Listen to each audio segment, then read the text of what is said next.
Alright, sakay na tayo ngayon dito sa Seal 5 DMI. Naka-sports mode na tayo. And then 3, 2, 1. Uy! Ganyan kaganda ang kotse na to. Hindi ako may preno. Grabe, di ba? Nakaka-impress. So after mong magtrabaho, uwi ka sa inyo, sa probinsya, the best ito. In terms of tipid, ganun, okay na okay. Nagbabalik ulit ang BYD Philippines para ipakilala ang kanilang pinakabagong compact sedan sa halagang 1,050,000 pesos.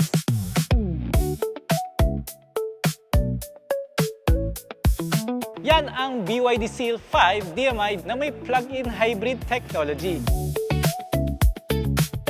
Tara at silipin natin ang details at driving power nito. Let's go!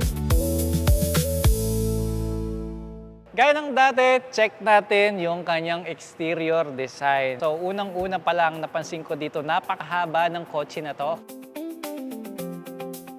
Yung hood pa lang niya ang haba. Yung kanyang hood, patusok siya sa harapan. Eh, no? Unang-una dito, pag ganun siya, and then naiiwan yun dito sa gitna. So yun, gaya din ng ibang BYD, talagang very impressed ako sa design.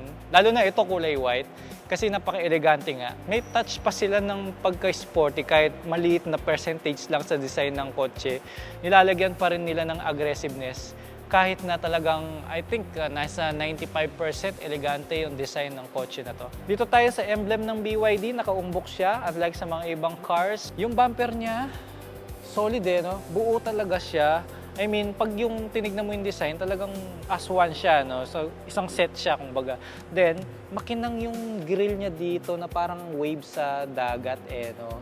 Common kasi, di ba, matte black yan, pero dito, ginlossy nila, which is good kasi nakakadagdag siya as premium quality, no? Pagdating naman dito, yun, medyo matte na yung kulay. And then, meron pa siyang yung vents dito, no? So, yung air scoop niya dito, diretso, papunta sa gulong. I mean, ito ay talagang functional, hindi lang siya sa design lamang. Then, yung headlight niya, napaka-advanced ng technology. Tapos yung daytime running light niya, ganyan siya. Oh. Yung iba, diretso, ito, pinaputol niya ng ganyan, no? Galing. Sa hood naman, ito hindi madalas napapansin to, pero yung design ng hood niya, meron siyang nakalubog dito sa gitna, no? Pagkatapos dito sa side, pataas siya. Angas din, tutusin parang dapat plain na lang yan, pero nilagyan pa nila ng small details. Okay, dito naman tayo sa side. Napansin ko, pasok na pasok yung gulong niya. O, tingnan nyo man, di ba? Pasok na pasok yung gulong, no? Nakalabas yung fender niya. Parang nakatikom yung kanyang mga gulong. Yung kanyang mags is very simple lang. Cylon yung brand ng nilagay nilang gulong dito. And then yung size niya is 225/60. Ang radius is 16 inches. 5 volts. Ito yung center cap, BYD. Same lang din sa ibang cars nila na nirelease sa bago lang, no? Okay, dito naman tayo sa side. Ayun, meron siyang black dito, no? Yung iba kasi diretsong paint na siya. Pero dito, siguro para kapag sumayad, at least black yung sa side, hindi paint. Hindi nga naman siya halata. No? Sa side, ito napakasimple lang ng kanyang side mirror. Then maliit lang yung side mirror niya, wala lang siyang camera dito sa likod. And then, unlike sa mga ibang BYD, nakatago yung kanyang bukasan ng pinto, pero dito nakalabas siya. Pero still, naka-body color naman siya, kaya pag tinignan mo ng malayo, okay naman siya para sa akin. Then, meron siyang pindutan dito, visible dito, yung saksakan ng susi. Sa windows, ayan, diretsong ganyan. Napakaganda ng kanyang aerodynamic. And then, black yun dito, tapos makinang. And unlike sa iba, sticker kasi yung nilalagay nila dito, pero ito legit na plastic talaga siya. Naka-piano black finish siya, ang ganda ng design niya. No? Then pagdating dito, ayan, meron siyang maliit na salamin dito. Same lang din sa mga ibang cars. And napansin ko, ang haba. Kahit dito sa pintuan, ang haba niya. Tapos dito, ang haba din. Or baka naninibago lang ako kasi yung sasakyan ko maliit. Okay, madako tayo dito sa likod.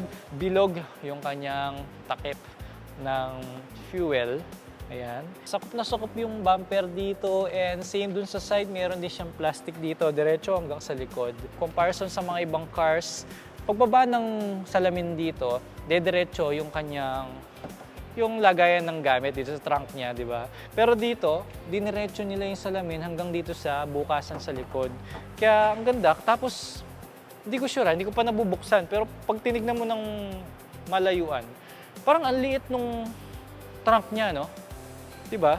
Pero pag binuksan natin, try natin. Pero before that, tingnan muna natin yung kanyang mga ilaw sa likod.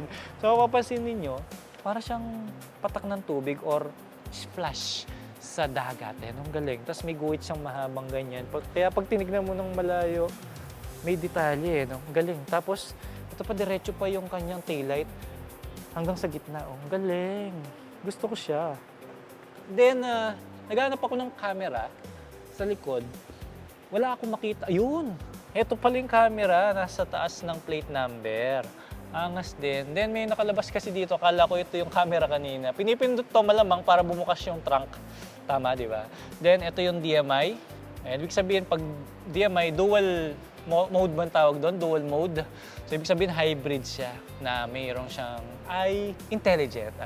Okay. Then yung model ng car is SEAL 5. Then may mga sensor siya dito. Then dito sa baba, ayun yung kanyang reverse light. Dati kasi yung mga reverse light nandito, di ba? Kasama sa taillight, pero hiniwalay nila. Ito magkasama sila ng reflector. Kabilaan po yan. Dito na tayo sa trunk. Pipindutin natin yun to. Napakasosyal ng kanyang bukasan. May mababa pa siya ng konti. Ang galing yan, no? Angas din. So, naisasagad pala siya hanggang dito. So, check natin yung kanyang lagay. Napakahaba. Sa totoo lang, kasya yung 2 tao. So, ayan, no? Diba? Ang haba niya. Yun nga lang, nakaharang nga lang ito. So, pagka maglalagay ka ng gamit, kailangan sakto lang dito. Kasi dati, dahil yung pinto hanggang dito, pagbukas mo, may lalagay mo ng ganyan. Pero dito, pag ganyan yung lagay mo. So, yun lang. Pero okay naman kasi kung design ng pag-uusapan, okay naman yung design niya. Hindi siya yung talagang nakasanayan natin na itsura sa likod. Pero ito, okay naman.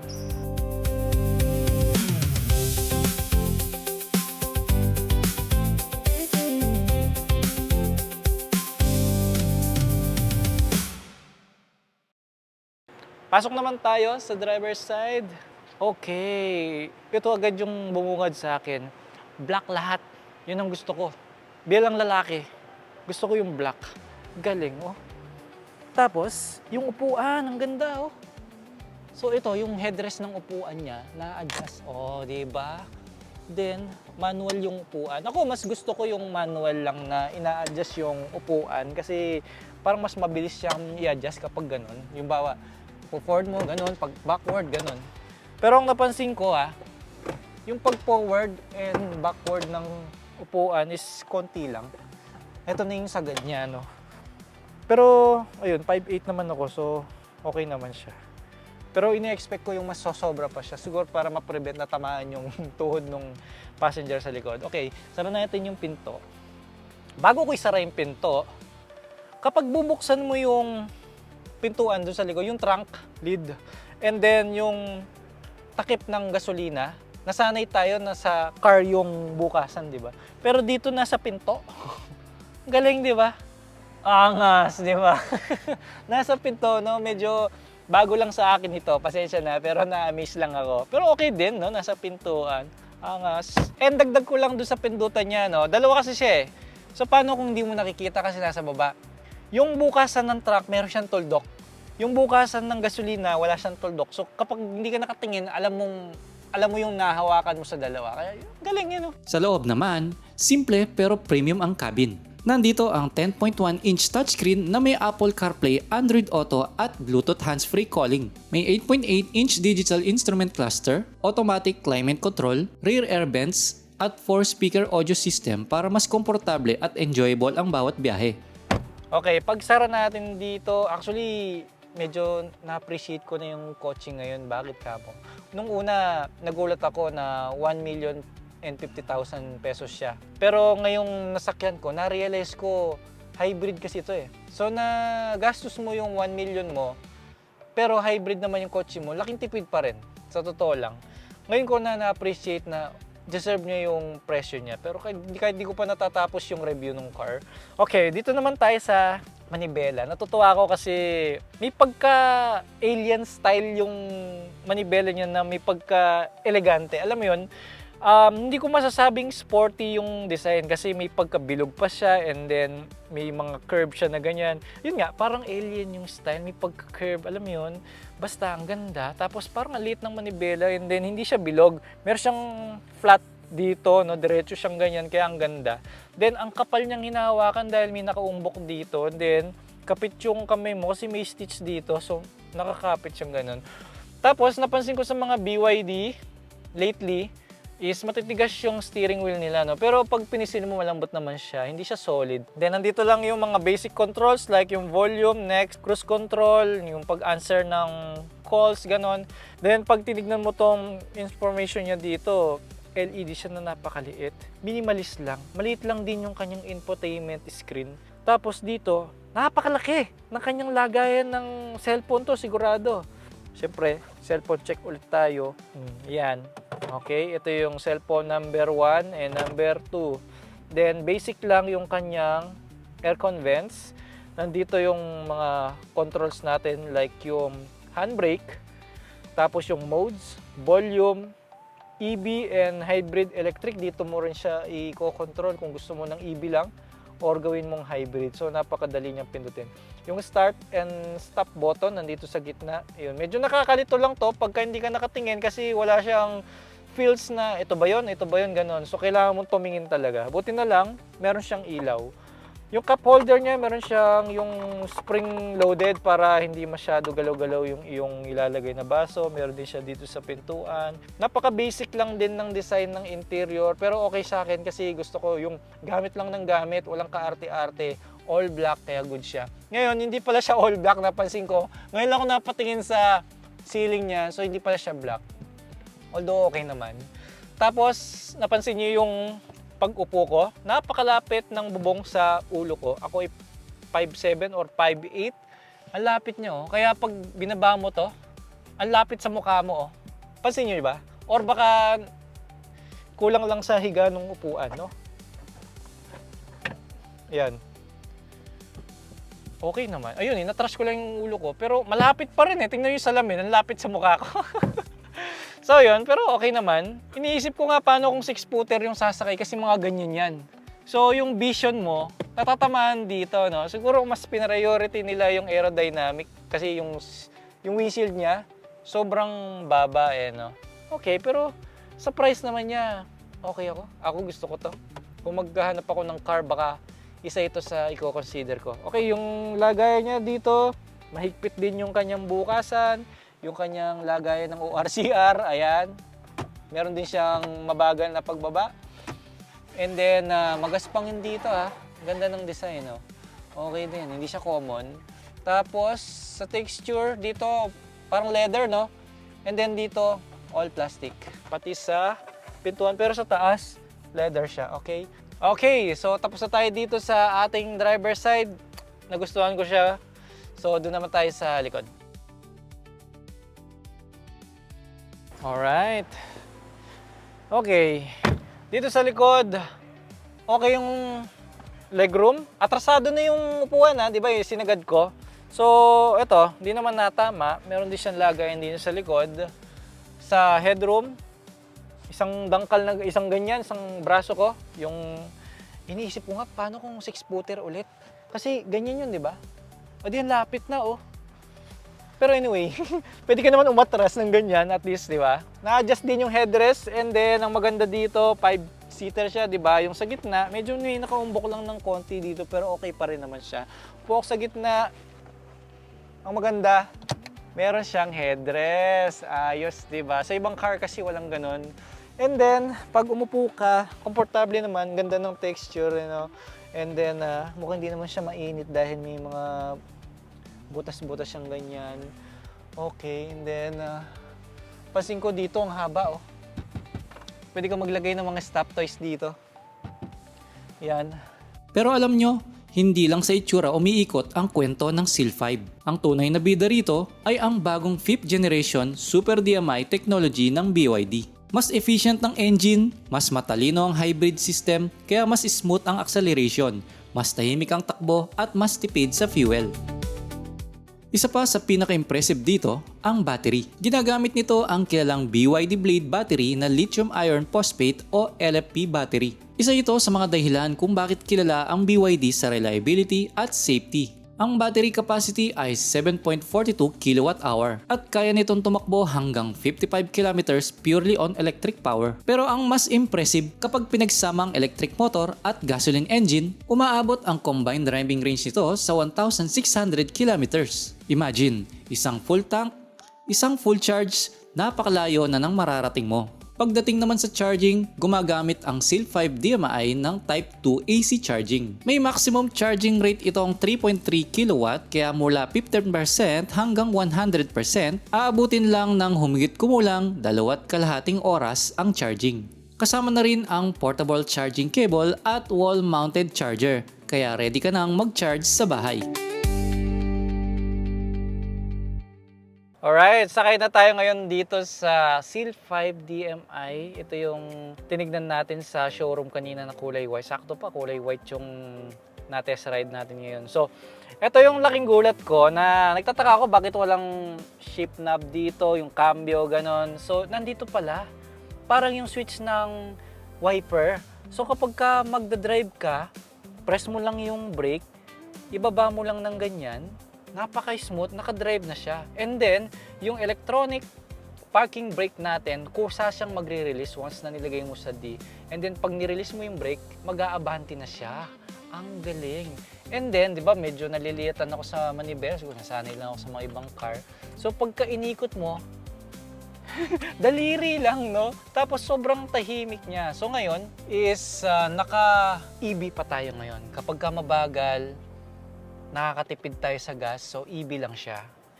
Ngayon, pwede rin namang i-switch to hybrid. Yung kumbaga, yung internal combustion engine, aandar siya. So meron tayong selector. Although dito, automatic din siya. Once na nagkailangan siya ng extra power or nalobat yung ating battery, automatic, pupunta siya sa hybrid. Yun ang magandang dito. And then, halos lahat na ng controls is nandito sa ating infotainment screen, like yung aircon, yung ating mga music ganyan, and then yung location, and then yung dito mo makikita yung gas, yung speed mo, lahat ng info about sa kotse with temperature ganon at angas, di ba? Kasi mas pinadali niya yung pagdadrive. Halimbawa, baguhan ka lang sa pagdadrive, hindi ka mahirapan i-drive ito. Siguro, ang magiging problema lang is yung size ng kotse. Kasi based sa sinabi ko kanina, ang haba niya, di ba? Tsaka medyo malapad siya, pero which is good kasi kotse siya, pero mala SUV yung size, di ba? Kasyang-kasya lahat. Hindi siya tinipid, pati yung material hindi rin tinipid. Kaya nakakatuwa to kasi sa price niya na 1,050,000 pesos, meron ka ng hybrid car na sobrang high-tech na rin. Ngayon, dinadrive natin siya, sobrang komportable, wala tayong marinig sa labas actually. Tapos, basta, ang sarap niyang i-drive. I mean, sa upuan, sa design ng manibela, habang hinahawakan mo siya, ang tatag niyang nafe-feel. Then yung road noise dito sa gulong, minimal lang. Then pagliko, napaka-stable. And idadaan natin siya sa medyo may hump dito sa isang gulong. Tignan nyo. Ang firm ng suspension, hindi siya yung maalog. Kasi na-absorb talaga ng suspension natin yung lubak. Tulad niyan, oh, di ba? Isa pa. Oh, nice one. Then yung sa pag-ikot naman, sabi ko medyo mahaba-haba yung kotse na to kumpara sa mga ibang kotse na drive ko. Pero dito, basic. So syempre ito ay EV and 'di ba, hybrid siya eh. So try naman natin yung 0 to 60 or yung acceleration, try natin kung didikit ba yung likod ko. So ngayon 0 tayo, ilalagay natin siya sa sports mode syempre para makita natin yung full potential. Naka-sports mode na tayo and then 3, 2, 1. Uy! And then bitaw, yun ang maganda yung brake nito. Ang firm niyang apakan, hindi ka magugulat na parang bigla kang masusubsob na ganyan. Kita niyo, lakas, diba? Okay na rin. Ang electric motor nito ay gumagamit ng permanent magnet synchronous motor. May output itong 163 PS at 210 Newton meters of torque. And then, tapos na tayo sa arangkada, di ba? Na-try natin. Medyo maganda-ganda naman. Hindi siya ganun kalakas, pero still, didikit yung likod mo sa sandalan ng upuan. Ngayon naman, yung stability control naman ng kotse. So, patatakbuhin natin siya ng 60 and then try natin yung slalom dito. And then, let's go. 60 natin. Ayan. Okay, pa 60 na tayo. Then ililiko natin dito. 'Di ba? Ganyan kaganda ang kotse na 'to. Hindi ako may preno. Tingnan.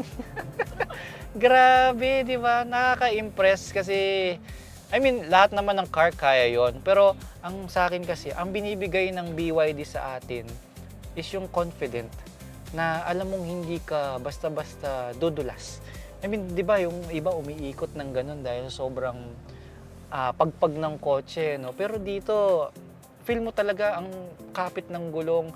So, naramdaman ko pa sa throttle ko kaninang sobrang acceleration natin. May pumigil. Parang yun yung pampigil para hindi mag-skid, mawalan ng control yung kotse habang ginagawa natin yon. Pagdating naman sa safety, kompleto rin ang mga paunahing features na inaasahan mo sa isang modernong sasakyan. Kaya kahit pang family car o pang araw-araw na gamit, may dagdag na confidence sa bawat biyahe. At dagdag mo pa, napakaganda ng lugar dito. Ang ganda ng kotse. Dito ko naiisip na bagay talaga yung kotse. Lalong-lalo na kulay white siya sa city. Pero dahil nga hybrid siya, pero gusto mong magtipid, ayun nga, makakalayo-layo ka. Makakapunta ka sa province, ganun. Ayan, tingnan nyo naman kung gaano kadali umikot. Parang wala akong manibela. And then, ito pa yung nakakatuwa kasi magre-reverse tayo. Oh, yun lang. Ang gaan na ng i-drive, ang lapit pa ng cambio. Ang lupit. Tas drive. Oh, okay na. Angas. Diba? So after mong magtrabaho, uwi ka sa inyo, sa probinsya, the best ito. Oo. Sa presyo, pasok. Alam nyo, kung kailangan ko lang ng kotse, pwede na rin to. In terms of tipid, ganun, okay na okay. Isa ito sa pinakamalaking dahilan kung bakit maraming nagkaka-interest dito. Hindi lang kasi siya matipid sa gasolina, mababa rin ang maintenance cost. According sa BYD, once a year lang ang preventive maintenance service nito at maaari kang makatipid hanggang 44% kumpara sa ibang competitors. Dagdag pa rito, may 6-year vehicle warranty, 8-year battery warranty at 8-year drive unit warranty. Malaking bagay ito, lalo na kung long-term ownership ang plano mo.